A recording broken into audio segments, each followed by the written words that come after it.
피터에게 질문을 던졌다. 그럼 신은 어떤 존재인가요? 간단해. 신은 사랑이지. 하지만 오해하지 마. 신은 사랑이지만 사랑은 신이 아니야. 일생을 거쳐서 내가 이거 하나 깨달았지.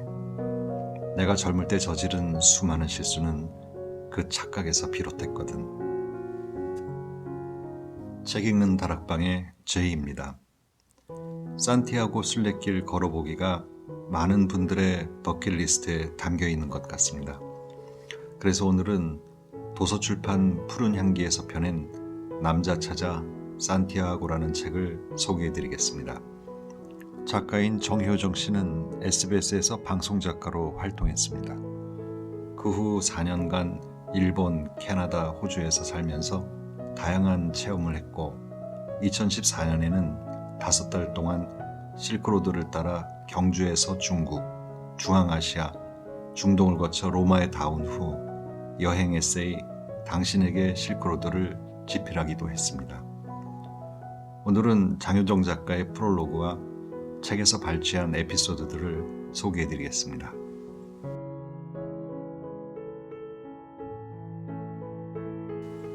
프롤로그. 누구에게나 자신만의 바다가 있다.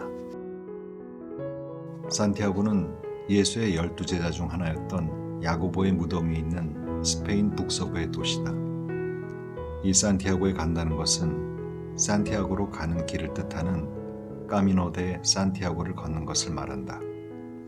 8세기경 갈리시아의 한 수도사가 야고보의 유해를 발견한 후 이 길은 가톨릭의 주요 성지 순례 코스로 자리 잡았다. 그 후 1000년이 넘는 세월 동안 사람들은 자신의 죄를 속죄받기 위해 이 길을 걸었다. 현대에 들어 이 길의 의미는 달라졌다. 오늘날 산티아고로 향하는 800km는 성지 순례의 의미보다 온전히 자신에게 집중할 수 있는 시간을 뜻한다. 현대인들은 건강, 자아성찰, 트레킹 등 다양한 이유로 이 길을 걸으며 자신만의 시간을 가지길 원한다. 이런 의미 깊은 길을 나는 오직 남자만을 찾아 걷기로 한 것이다. 여행의 시작은 시인인 지인과의 만남에서였다. 나는 오랜만에 만난 작가님께 전 남자친구와 어떻게 헤어졌는지 설명 중이었다. 밋밋한 이별이었다. 그저 웃으며 내 이야기를 듣던 그분은 문득 손뼉을 딱 치며 말씀하셨다. 아, 아깝다. 나랑 산티아고 같이 갔으면 내가 좋은 남자 많이 소개해줬을 텐데. 귀가 번쩍 뜨였다. 그분은 얼마 전 산티아고 순례길을 다녀와 에세이를 쓰고 계셨다. 거기 괜찮은 사람이 많나요? 당연히 많죠. 인생의 답을 찾아 800km를 걷는 여행자들이 모인 곳인데요. 대체 괜찮은 남자는 어디에 있는 거야? 모든 싱글들이 가지는 불멸의 질문이다. 그런데 뜻밖의 그 대답을 여기서 듣게 된 거다. 가만히 머리를 굴려봤다. 전 세계적으로 유명한 산티아고 순례길이다. 최근엔 이곳을 찾는 한국인도 많아졌다. 산티아고까지 가는데 걸리는 시간은 25일에서 40일 사이. 보통의 사람들은 하루 20에서 30km를 걷는다고 한다. 그리고 가는 길은 대부분 정해진 하나의 길이다.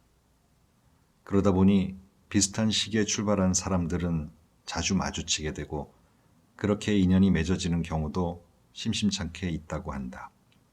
무엇보다 인생의 답을 찾아 800km를 걷는 여행자라는 말에 내 심장은 빠르게 반응하기 시작했다. 까다롭지 않고 여행을 좋아하며 삶의 태도가 진지한 사람, 내 이상형이다. 기본적으로 장기 여행을 할 줄 아는 사람들은 까다롭지 않은 편이다. 무난하게 잘 자고 잘 먹는 타입들이 많다. 30에서 40여일을 도보 여행을 할 정도면 더욱 그러할 것이다. 그리고 인생의 답을 찾아 이 먼 길을 걷겠다고 결심할 정도면 삶을 대하는 자세 또한 진지하지 않을까? 그래, 어쩌면 산티아고에 내 이상형이 있을 수도 있다. 산티아고에 괜찮은 사람이 많아요. 라는 그 다정한 목소리는 어느덧 왜곡되어 내 귀에 이렇게 들리기 시작했다. 산티아고에 물이 좋아요. 누구에게나 자신만의 바다가 있다. 어느덧 산전수전 다 겪은 30대, 심지어 후반전에 들어섰다. 이제 택배로 온 이케아 가구 정도는 가뿐하게 혼자 조립하는 경지다. 그리고 나이가 들면서 좋아지는 것은 성격이다. 송곳 같던 20대와 비교하면 얼마나 많이 둥그러졌는지 모른다. 오늘의 내 성격이 내 인생 최고의 성격이고 내일은 더 좋아질 것이다. 하지만 나이가 들어도 여전히 자신 없는 부분이 있다. 연애다. 이상하게도 분명히 성격에는 여유가 생겼는데 연애에 대해선 아직도 20대 초반처럼 소심함과 엄격함을 고수하고 있다. 페인을 분석해보면 일단 연애 패턴이 소극적이다. 늘 누군가 먼저 다가오면 못 이기는 척 넘어가곤 한다. 하지만 나이가 들면서 이런 패턴의 위기가 오기 시작했다. 점점 다가오는 사람이 드물어지고 그나마 더욱 엄격해진 취향의 채로 거르고 나면 남는 사람이 거의 없어지는 것이다. 가뜩이나 연애전선에서 밀려났다는 위기감이 드는데 속 모르는 사람들은 엉뚱한 이야기로 내 속을 뒤집는다. 예를 들면 우리 이모의 이런 말이다. 얘, 넌 그 나이 먹도록 어장관리도 안 해두고 뭐 했니? 당황했다. 나이가 들면서 실비보험이 중요하다는 생각은 해봤지만 어장관리가 중요하다는 생각은 못 해봤기 때문이다. 그리고 좀 억울한 게 어장관리는 내가 하고 싶다고 할 수 있는 게 아니다. 남자든 여자든 어장을 관리할 정도라면 그 정도 능력이 있는 사람이어야 가능하다. 좋은 어장의 조건은 무엇일까? 욕지도의 가두리 양식장을 떠올려보자. 일단 물고기가 모여들 만큼 수질이 좋아야 한다. 그리고 수온이 너무 높거나 낮아도 안 되고 물살이 너무 빠르거나 느려도 안 될 것이다. 그리고 모여든 물고기가 떠나지 않도록 때맞춰 먹이도 던져주고 어장을 둘러싼 그물에 빈틈은 없는지 관리도 해줘야 한다. 나 자신을 물에 비유하자면 그다지 양질의 플랑크톤을 보유하고 있지도 않고 설사 물고기가 모여든다 해도 때맞춰 떡밥까지 제공하며 관리할 부지런한 열정도 없다. 어장 관리가 좋다, 나쁘다 이전에 애초에 할 능력이 없는 거다. 하지만 어장 관리라는 말을 들으며 깨달은 점이 있었다. 만약 세상 모든 남녀에게 자신만의 바다가 있다면 어떨까? 그리고 연애 상대는 그 바다에 찾아오는 물고기들인 것이다. 연애가 성립되기 위해서는 물의 온도와 속도 등 바다가 가진 조건과 물고기의 습성이 맞아야 한다. 그렇다면 의문이 든다. 나의 바다는 어떤 바다일까? 일단 송혜교의 바다와 나의 바다는 당연히 그 넓이나 깊이의 차원이 다를 것이다. 송혜교의 바다가 너른 대양이라면 나의 바다는 나를 중심으로 200캐리 범위 안에 배타적 경제수역 정도 되지 않을까? 그래도 한때 이 바다에 지나다니는 어종이 꽤 풍부했던 시절도 있었다. 그걸 가두어 모으면 어장이겠지만 오는 물고기는 오는 물고기고 가는 물고기는 가는 물고기일 뿐이었다. 연애전선에도 적당히 난류, 한류가 흘렀던 시절이다.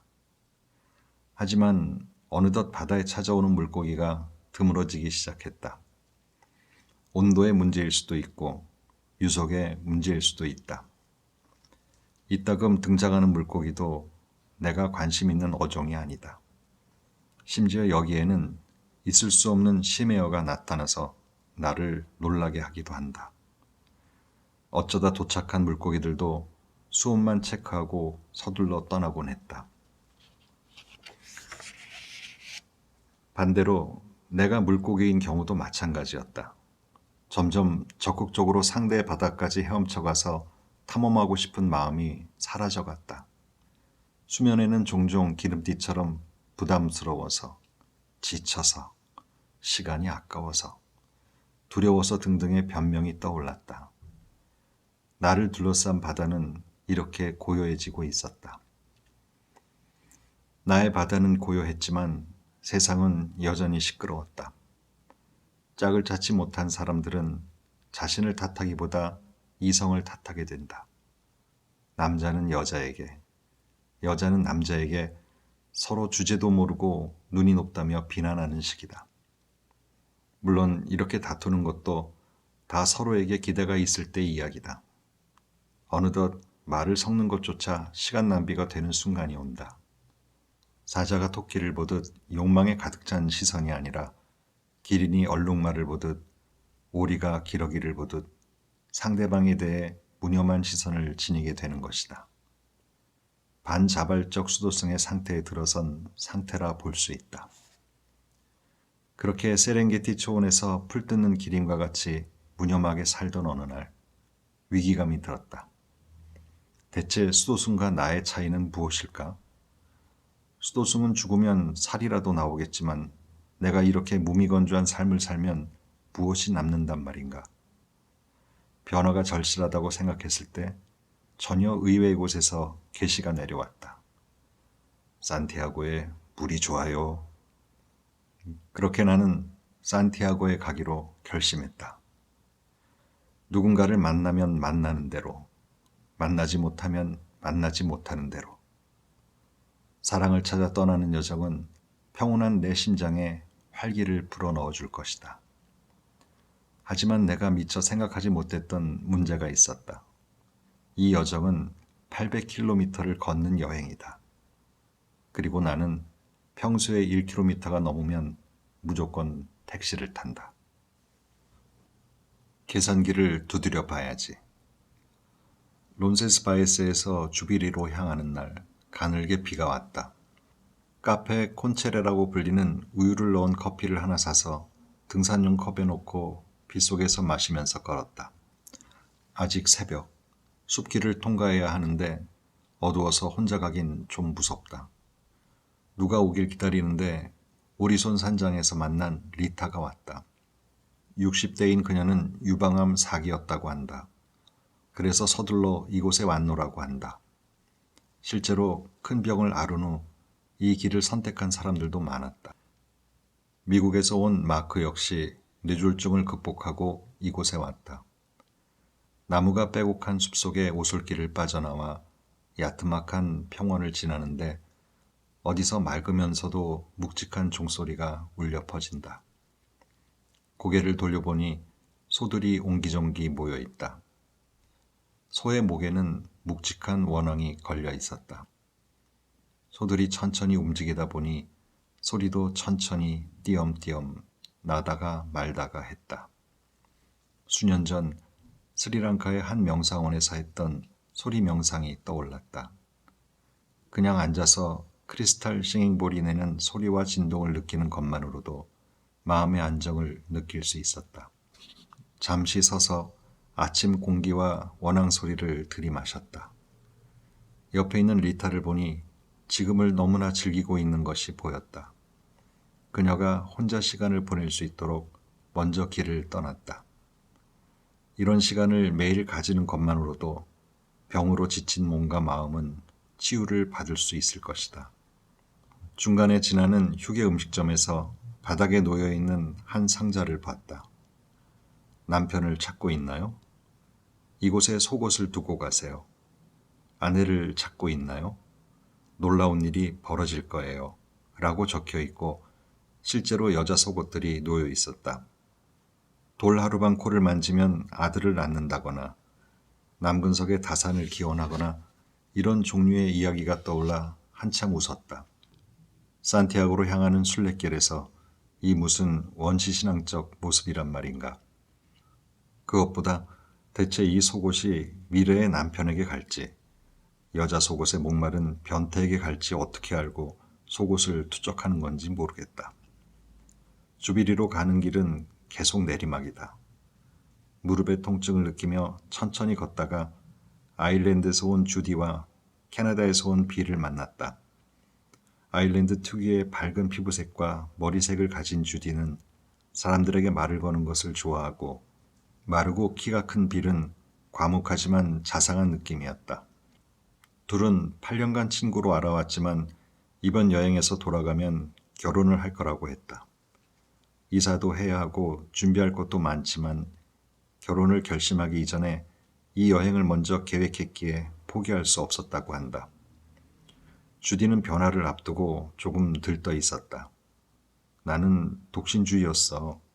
그래서 이 결혼은 그동안의 내 모든 걸 바꾸는 거야. 독신주의였던 아일랜드 여성이 40대 중반이 되어 캐나다인과 결혼을 결심하게 된 이유가 뭔지 궁금했다. 그녀의 말대로 결혼과 동시에 모든 생활 환경이 바뀌게 될 터였다. 계산기를 두드려 봤거든. 의외의 대답에 나는 조금 떨어져 걷고 있는 빌을 흘낏 보았다. 계산을 한다기에 자동적으로 재산이나 집 같은 경제적 조건을 생각했는데 척 봐도 빌은 그렇게 부유한 타입은 아닌 듯했다. 대체 무슨 계산을 한 건지 물어봤다. 빌을 사랑하고 있지만 결혼을 하면 미혼일 때 누리고 있는 생활들을 포기해야 하겠지. 생활터전이 바뀌는 문제도 있고. 그래서 망설여 왔어. 그럼에도 하나하나 계산을 해보니 확신이 들었어. 우리가 함께하면 서로 잃는 것보다 얻는 게 많을 거야. 다들 하는 소리긴 했다. 결혼을 할 때 사랑, 인성, 경제적 능력 등 다방면으로 고민을 해보라는 말. 그렇다면 한때 독신주의였던 그녀에게는 어떤 요인이 결정적으로 작용했는지 궁금해졌다. 일단 빌은 아내나 어머니라는 이름으로 나의 희생을 강요하지 않는 남자야. 나 역시 그에게 아버지나 가정이라는 책임을 지울 생각이 없고, 그래서 결혼을 해도 지금까지의 관계를 지켜나갈 수 있을 거라는 생각이 들었어. 무엇보다 우리는 오랜 시간을 들여 서로의 성격이나 인생관을 객관적으로 분석해봤고, 그 결과 둘이 지닌 삶의 철학이나 방향이 일치하고 있다는 걸 알았지. 재미있다는 생각이 들었다. 내 주변의 인생 선배들은 결혼의 필수 조건으로 사람과 돈을 이야기했다. 방점은 주로 돈에 찍혀져 있었다. 결혼하기 전엔 사랑이 먼저고 결혼한 후엔 조건이 먼저가 되더라. 사랑이 천년만년 갈 것 같으냐? 돈이 없으면 못 산다. 등등의 이야기였다. 실제로 남의 결혼식장을 가보면 사람들은 사랑으로 맺어진 커플을 보며 철없다고 비웃었고, 조건을 따진 커플을 보며 속물이라고 소곤거리곤 했다. 어느 누구도 둘의 인생관을 언급한 사람은 없었다. 하지만 주디는 심리 상담까지 하며 서로의 성격과 인생관을 분석했고, 그것을 철저한 계산이라고 표현한 것이다. 하긴 감정이나 경제적 조건은 변할 수 있지만 한 사람이 인생을 대하는 태도는 쉽게 변하지 않는다. 그리고 그 지점이 같다면 어떤 문제가 닥쳐도 두 사람 모두 동의할 수 있는 결론을 도출해낼 것이다. 마을 입구에 도착하자 돌다리 너머로 오늘의 목적지 주비리가 보였다. 헤어질 때 그녀를 껴안고 고마움을 표했다. 그녀가 준 인사이트는 간결했다. 서로 다른 존재가 함께하기 위해선 상대에 대한 면밀한 분석이 필요하다. 성격은 물론 인생을 대하는 태도까지도. 하지만 그녀는 오히려 내게 고마워했다. 꼬치꼬치 물어보는 나 덕분에 스스로도 생각을 정리할 수 있었다고 한다. 사람들이 매일 이 길에서 누군가 특별한 이야기를 가진 사람을 만날 수 있다고 하더니 오늘은 그게 너인 것 같아. 나야말로 널 만나서 행운이야. 앞으로 캐나다 생활 즐겁게 하고 행복한 결혼이 되길 바래. 그러자 그녀는 눈을 동그랗게 떴다. 응? 결혼한 후 빌이 아일랜드로 오는 건데? 아, 난 어째서 당연히 결혼을 하면 여자가 남자를 따라갈 거라고 생각했는지 모르겠다. 아직도 내 머릿속에는 성 역할에 대한 전통적 인습이 남아있는 모양이다. 이렇게 주디는 내게 두 종류의 통차를 주고 빌의 손을 잡고 떠났다. 신은 사랑, 사랑은 신? 주비리에서 팜플로나로 가는 길은 20km. 아르가 강을 따라 아기자기한 숲속길을 걷게 된다. 아직 걷는 게 익숙하지가 않아 꽤 고전했다. 걷다가 쉬다가 하다 보니 계속 마주치는 두 할아버지가 있었다. 동갑내기 친구 피터와 제임스다. 이들은 아일랜드에서 온 은퇴자인데 제임스의 다리가 불편해서 피터가 먼저 가서 제임스를 기다리다가 제임스가 오면 둘이 다시 출발하곤 했다. 피터는 독실한 카톨릭 신자였다. 피터 말로는 젊을 때는 두 사람 다 독실했다고 한다.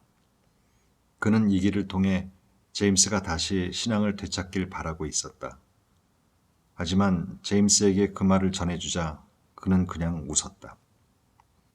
그는 지금은 왜 성당에 안 나가냐는 내 질문에 살면서 죄도 짓고 사랑하는 사람도 잃고 하다 보니 어느새 성당과는 멀어졌다고 한다.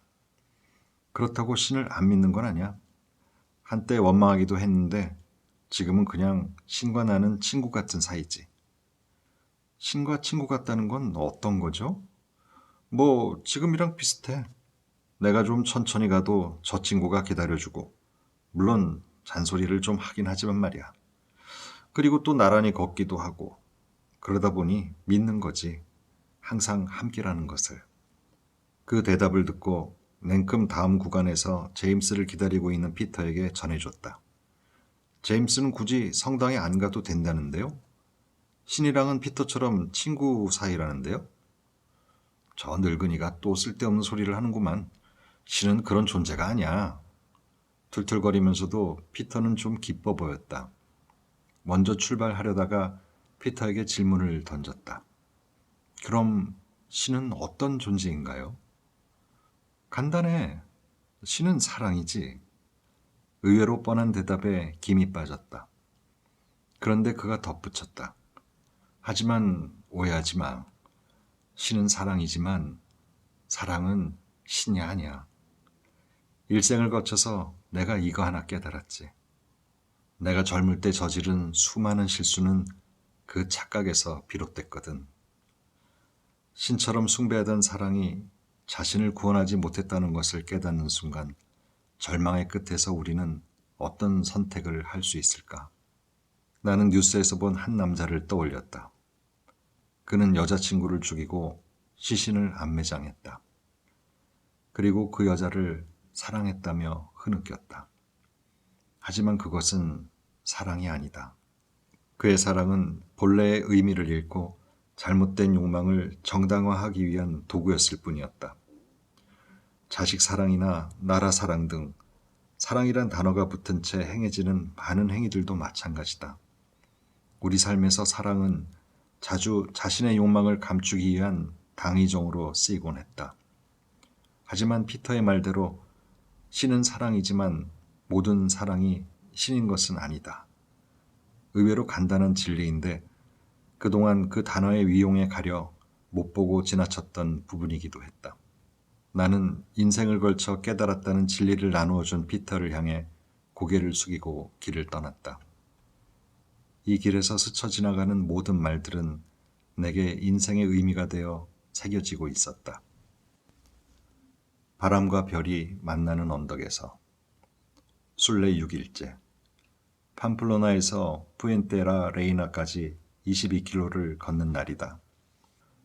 9월 중순을 지난 시점이다 보니 이미 추수가 끝난 밀밭을 계속 따라 걷게 된다.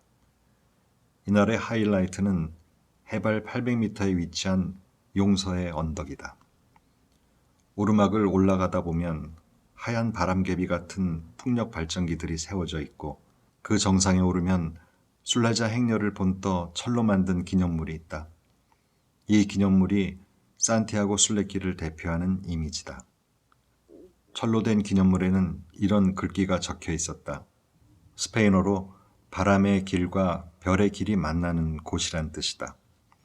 바람은 지금 내 온몸을 강타하는 이 바람을 뜻할 테고 별의 길은 오래전부터 산티아고 순례길을 뜻하는 말이었다.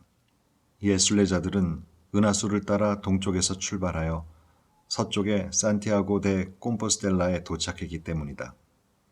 파울로 코엘료의 소설 순례자에도 이 은하수는 모든 여정의 시작을 장식한다.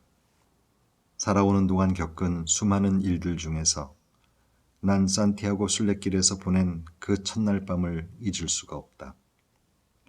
여름인데도 추웠던 그날 밤, 페트루스가 건네주었던 포도주의 향이 아직도 입안에서 맴돌고 있다. 침낭에 들어가 누운 내 눈앞에 펼쳐진 밤하늘에는 우리가 앞으로 거쳐가야 할 광막한 길을 보여주는 은하수가 반짝이고 있었다. 이날 순례자의 화두는 단연 용서였다. 용서의 언덕을 향해 오르는 길은 어떤 이들에게는 영감을 주기도 한다. 우리 손에서 처음 만났던 미국 노부부가 그랬다. 조금 감격한 표정의 그들은 이 길을 걸으며 용서에 대해 생각해보는 것도 인생의 큰 기회라며 내게도 용서할 존재가 있는지 물어봤다. 걷기도 힘든데 뭘 또 용서까지 해야 하나 싶다. 그래서 그냥 딱히 가슴에 두고 있는 일이 없다고만 대답했다. 실제로 없기도 했고 설사 있더라도 내 용서가 의미가 있을까 싶다. 어차피 상대는 내가 용서를 하든 말든 잘 살고 있다. 그리고 내가 이 산길을 용을 쓰고 오르며 용서를 해봤자 내 심신의 안정을 위한 소소한 정신승리에 지나지 않을 것이다. 우리는 늘 용서의 힘과 가치에 대해 이야기한다. 테러로 사랑하는 아들을 잃은 어머니가 테러범을 용서하는 미담은 전 세계에 보도되며 우리를 훈훈하게 만든다. 자신의 감정을 선택할 수 있느냐 아니냐에 따라 우리는 자유로운 사람이 되거나 그 반대가 될 수도 있다. 그 어머니는 분명 자유로운 사람이다. 하지만 이것은 한 뛰어난 개인의 사례일 뿐이다. 기본적으로 남에게 무엇을 주기 위해선 자신이 그것을 지니고 있어야 한다. 용서 또한 마찬가지다. 지니고 있지 않은 것을 화해와 평화라는 명목으로 내어줄 수는 없는 노릇이다. 그리고 사실 피해자가 용서를 하는 것보다 가해자가 용서를 비는 게 더 중요한 게 아닌가? 좀 복잡한 심정이 되어 남은 길을 걸었다. 용서의 언덕을 내려와 한참 걷다 보면 오바노스라는 마을이 나온다. 이 마을의 성당에는 전에 내려오는 이야기가 있다. 옛날 아키텐 왕국에 펠리시아라는 공주가 있었다. 이 공주는 산티아고 순례를 마치고 돌아오다가 이 작은 마을에 멈췄다. 그리고 이곳에서 평생 가난한 이들과 순례자를 돌보며 살기로 했다. 그 사실을 듣고 그의 오빠 기욤 공작이 동생을 데리고 돌아가기 위해 이곳에 왔다. 그러나 동생의 설득에 실패하자 그는 분노하여 그녀를 칼로 죽이고 만다. 죄책감에 빠진 그는 신에게 죄를 용서받고자 산티아고 데 콤포스텔라로 향했다. 그런데 순례를 마치고 돌아오는 길에 그는 이 마을에 멈췄다. 그리고 마을의 성당을 짓고 동생이 뜻했던 것처럼 평생을 봉사하며 살았다고 한다. 그가 지었다는 성당에서 그의 선택을 되새겨봤다. 기욤 공작은 왜 고국으로 돌아가지 않았을까? 당시 교리상 산티아고 순례를 마치면 그는 죄사함을 받는다. 만약 그가 순례를 통해 용서를 받았다고 느꼈다면 그는 이 마을에 멈추지 않았을 것이다. 하지만 그는 동생의 선한 뜻을 이어받을 길을 택했다. 교회에 용서가 있었음에도 그는 용서받기 위한 행동을 멈추지 않았던 것이다. 용서는 중요하다. 하지만 이렇게 용서를 받는 것에 방점이 찍혀야 한다. 어떤 문제가 평화롭게 해결되기 위해서는 가해자의 용서를 받기 위한 행위나 자세가 우선 필요하다. 그리고 피해자나 약자가 용서를 하는 행위는 반드시가 아닌 선택형 옵션이 되어야 한다. 이 단계를 거치지 않고 화해니 평화를 말하는 것은 가해자의 죄의식을 덜어주기 위한 면죄부에 지나지 않는다. 면죄, 죄를 면하다는 그 말을 되새기며 나는 진저리를 쳤다. 용서가 면죄에 이용되어서는 안 될 것이다. 어느 순례자의 기도. 다음 날 22km를 걸어 토산토스로 가는데 누군가 말을 걸었다. 스페인의 그라나다에서 왔다는 알베르토였다. 그는 내 가방에 걸려있는 노란 리본을 궁금해했다. 그의 가방엔 파란 리본이 걸려 있었다. 산티아고 북쪽 길의 한 성당에서 받았다고 한다. 그는 교통사고로 동생을 잃고 벌써 4번째 순례길이라고 했다. 나는 간단하게 한국의 노란 리본에 대해서 설명해줬다. 우리는 그 배를 잊지 않기로 결심했고 이 리본은 그 결심을 뜻한다고. 그는 좀 놀란 표정을 짓더니 이렇게 말했다. 유감이야. I'm so sorry to hear that. 영어 표현 중에 늘 적응이 안 되었던 게 이 I'm sorry였다. 물론 영어 단어 sorry에는 사죄의 의미뿐만 아니라 유감의 의미도 있다는 걸 배우긴 했다. 하지만 일단 I'm sorry라는 말을 들으면 대체 이 사람이 왜 내게 미안하다는 거지? 하는 생각부터 들었다. 물론 지금은 알베르토의 I'm sorry가 위로의 의미라는 것을 안다. 그리고 위로에는 위로로 답을 해야 하는 것도.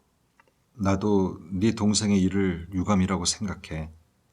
토산토스는 프란치스코 수도회에서 운영하는 알베르게가 있다. 오래된 3층짜리 나무 건물이다. 그란용의 알베르게와 마찬가지로 기부제로 운영되고 바닥에 매트리스를 깔고 잠을 잔다.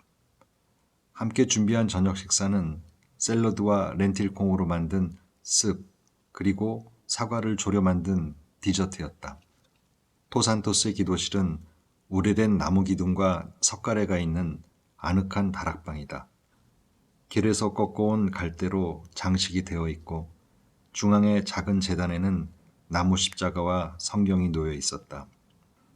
프란치스코 성인에 대한 다소 긴 설명을 끝낸 호스피탈레로 호세는 내가 태어나서 처음 들어보는 노래를 불렀다. 공간을 편안하게 만들어주는 성량이 풍부한 목소리였다. 기도 시간의 마지막이 되자 그는 각 나라별로 종이를 나누어 줬다. 먼저 온 순례자가 기도문을 남기고 가면 뒤에 도착한 같은 국적의 순례자가 그를 위해 기도해 주는 거라고 했다. 미국, 이탈리아, 프랑스, 각 나라별로 기도문을 읽어 나갔다. 내가 읽은 기도문은 한 한국인 가톨릭 신자의 기도문이었다. 기도의 마지막은 이 길을 통해 완전한 기쁨, 완전한 생명, 완전한 기도가 이루어지게 하소서였다. 그가 편안한 마음으로 순례를 마치길 바라며 읽었다. 신을 믿는 사람이라면 이 길이 더욱 의미가 있을 것이다. 이번엔 스페인어로 쓰여진 기도문을 읽을 차례였다. 알베르토가 읽기 시작했다. 그런데 읽고 있던 그의 목소리가 점점 떨리기 시작했다. 그러자 방 안에 스페인어를 할 줄 아는 모두가 동시에 눈물을 흘리기 시작했다. 미국에서 온 릴리가 스페인어를 할 줄 알기에 무슨 영문이냐는 표정으로 그녀를 쳐다봤다. 그녀 역시 눈이 빨개져서 대답했다. 교통사고로 아들을 잃은 아버지의 기도문이야. 더는 설명이 필요 없었다. 스페인어를 이해하지 못해도 지금 이 방 안에 흐르고 있는 미세한 에너지의 진동은 느낄 수 있었다. 지금 이 순간 각기 다른 나라, 다른 배경의 사람들이 모든 같은 감정을 느끼고 있는 것이다. 사랑하는 사람을 잃은 마음 앞에서 국적이나 종교와 같은 차이는 의미가 없었다. 각자 사랑하는 사람을 품은 존재로서 자신이 품은 사랑만큼 함께 아파할 뿐이었다. 알베르토의 기도문 낭독이 끝나고도 방 안엔 간간히 훌쩍이는 소리만 들릴 뿐 침묵이 이어졌다. 미사가 끝나고 계단을 내려오자 겉옷을 자리에 두고 왔던 게 기억나서 다시 다락방으로 올라갔다. 그곳에는 여전히 알베르토가 앉아 있었다. 많이 운 얼굴이었다. 눈이 마주치자 그는 겸연쩍은 표정이었다. 방해하고 싶지 않았는데. 나는 짧게 I'm sorry라고 말하고 다시 방을 빠져나갔다. 방해해서 미안해라는 의미였지만 내 위로의 마음도 함께 전해졌길 바라며. 인생은 미로 같은 거야. 부엔테 피테로에서 친구들과 헤어졌다. 이탈리아 페루자 순례자 연합에서 운영하는 산 니콜라스 알베르게에서였다. 그곳은 봉사자들이 순례자들의 발을 씻겨주는 세족식으로 유명하다. 그들은 그곳에서 하루 더 묵기로 했고 난 먼저 길을 떠났다. 어차피 내 걸음이 느리니 그들은 금방 날 따라잡을 것이다. 오랜만에 혼자가 되어 걸었다. 이테로 델라베가라는 마을 입구에 도착하자 한 중년 남성이 식당 전단지를 나눠주고 있었다. 마을 안쪽에 있는 식당이란다. 왜 전단지를 나눠주나 궁금했는데 마을에 도착하자 그 의문이 풀렸다. 마을 입구에는 야외 공간이 있는 근사한 식당이 있다. 대부분의 순례자들은 그곳에서 멈췄다. 위치상으로 마을 깊숙이 있는 식당은 승산이 없을 수밖에 없다. 하지만 어째서인지 나는 전단에 적힌 그 식당에 가고 싶었다. 살면서 가끔은 강력한 예감이 찾아올 때가 있다. 예감을 따라 골목을 헤매며 그 식당을 찾아갔다. 80년대 느낌이 물씬 나는 낡은 식당이었다. 전단지 돌리던 사람의 노력에도 불구하고 텅 비어 있었다. 햄버거를 하나 시키고 앉아 있는데 백발의 머리를 하나로 묶은 할아버지가 말을 건다. 미국에서 온 75세의 도널드다. 잠시 이야기를 나누면서 알게 된 것은 그는 결혼은 안 했지만 4딸과 손주가 있고 평생 의사로 일하다 은퇴했다고 한다. 안 그래도 궁금했다. 왜 순례길에는 은퇴자가 이렇게 많은지. 아마 대부분의 은퇴자들이 비슷한 고민일 거야.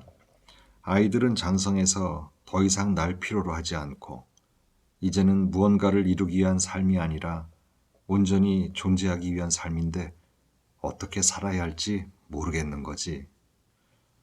평생 봉사활동도 열심히 했고 딸들에게 충실한 아버지였고 손주도 여러 명이지만 은퇴 후의 상실감은 어쩔 수 없었다고 한다.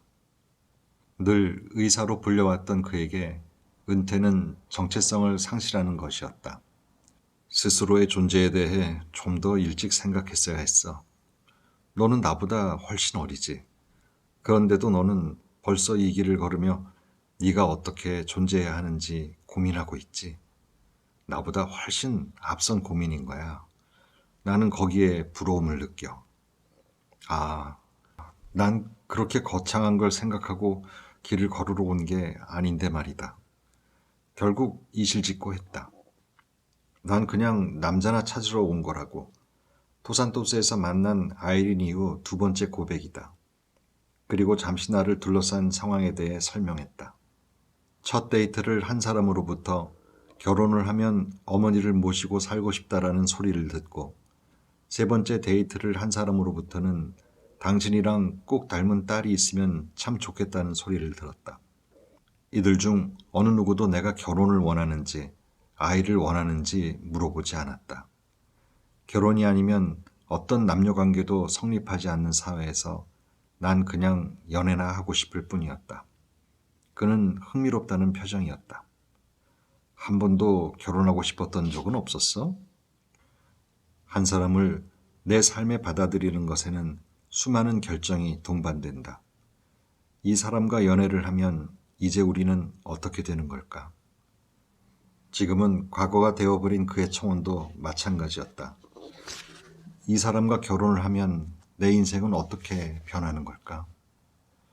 고민 끝에 나는 결국 노라는 결정을 내렸다. 그는 좋은 사람이었지만 그와의 결혼은 결말이 뻔한 책을 펼치는 것 같았다.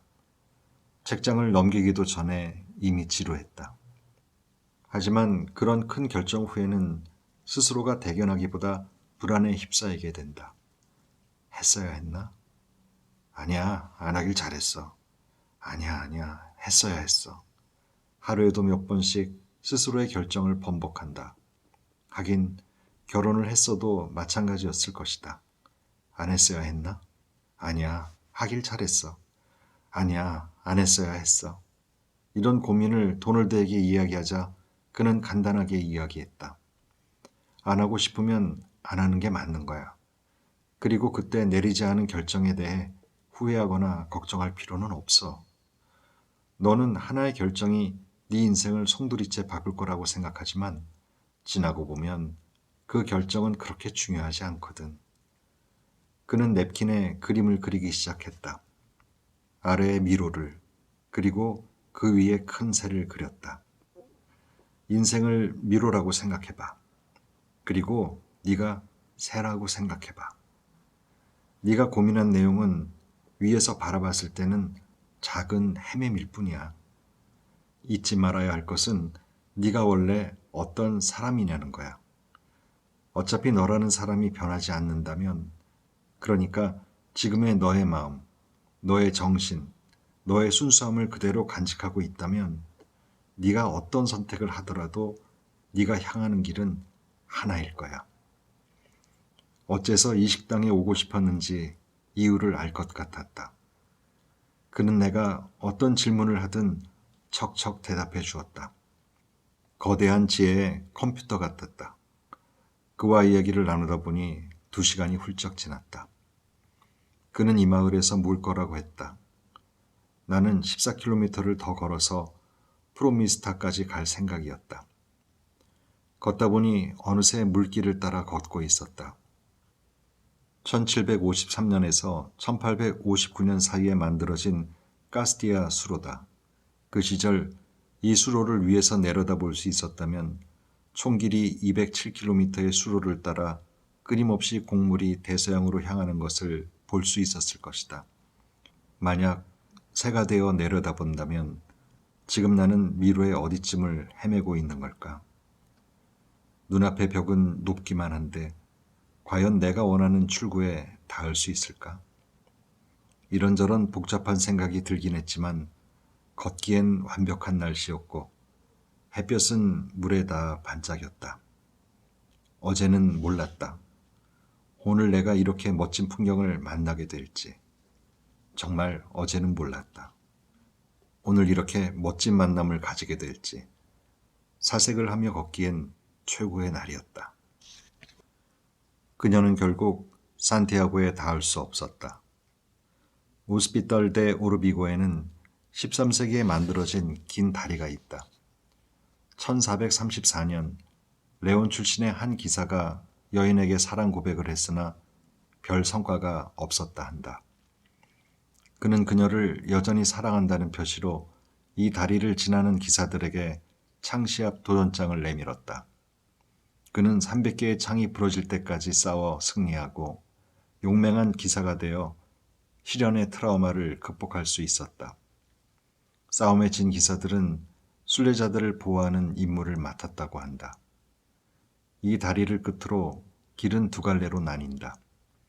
한쪽 길은 1km 정도 짧지만 마을 끝 도로를 따라가고 다른 길은 조금 돌아가지만 경치가 아름다운 산길이다. 산길을 선택해 걷기 시작했다. 슬슬 지쳐가고 목도 마를 무렵 크레파스로 무지개가 그려진 특이한 간판을 하나 만났다. 신의 집이라고 적혀 있었다. 신의 집이라. 설마 이 길로 가면 거기로 가는 건가? 벌써 내가 거기에 갈 때가 되었나? 별의별 상념이 다 스친다. 의문을 느끼며 오르막을 다 오르니 가판대가 있다. 산티아고 길에는 이렇게 기부금을 내고 음료나 간단한 음식을 제공하는 가판대가 곳곳에 있다. 그 가판대의 주인공은 딱 봐도 히피 같아 보이는 2사람이다. 수지와 데이비드 커플이었다. 7년 전 브라질에서 온 데이비드. 이혼을 하고 설상가상 회사까지 망했다고 한다. 그때 구원이 되어준 것은 바로 이 길 산티아고였다. 그는 이곳에 정착해 오가는 순례자들에게 봉사를 하며 지내기 시작한다. 그리고 호주에서 온 수지. 그녀는 3개월 전 이곳에 와서 길을 걷기 시작했다. 그리고 이곳에서 데이비드를 만나 사랑에 빠졌다. 그녀는 결국 산티아고에 가지 못했다고 한다. 아, 내 꿈이 저렇게 이루어지다니. 나는 아무리 찾아도 사랑에 빠질 남자가 안 보이던데. 굳이 산티아고까지 안 가고 싶은 건 나인데. 절망스럽다. 늘 괜찮은 남자가 나타나면 언제든지 손잡고 이 길을 내려가 바르셀로나로 떠나겠다고 외쳤지만 어느새 산티아고 도착이 대략 열흘 앞으로 가까워진 터였다. 평원 너머로 우뚝 솟은 아스토르가 대성당이 보인다. 중세의 길을 걷던 사람들도 힘들고 지쳤을 때 저 멀리 보이는 성당의 존재에 안도감이 들었을 거다. 아스토르가에는 이 산타 마리아 대성당과 안토니오 가우디가 지은 주교관이 있다. 가우디의 천재성을 믿어주던 주교가 죽고 나자 건물은 애초 가우디의 설계와는 많이 달라진 채로 완공되었다고 한다. 지금 주교관은 카미노 박물관으로 사용된다. 다음날 아스토르가를 떠나며 생각했다. 이 길에 모두가 산티아고를 향해 걷지만 모두가 산티아고까지 갈 수 있는 것은 아니다. 건강의 이유나 부득이한 상황으로 중도에 포기하는 사람도 많다. 뿐만 아니라 우리는 길을 걷는 동안 다양한 사람을 만나고 그들의 영향을 받는다. 그 인연은 우리를 멈추게 하기도 하고 계속 걷게 하기도 한다. 다행히 내가 만났던 사람들은 산티아고로 가는 길을 잃지 않도록 도와준 선한 인도자들이었다. 하지만 이 길에는 산티아고로 가는 길을 방해하는 악인도 있다. 그리고 사랑하는 사람을 만나 산티아고로 가는 것을 멈추게 된 경우도 있다. 이렇게 길 위에서 누굴 만나느냐에 따라 여행자의 도착점은 달라진다. 오늘 나의 무사한 하루는 내가 만난 수많은 선한 인연들로 이루어진 결과였다.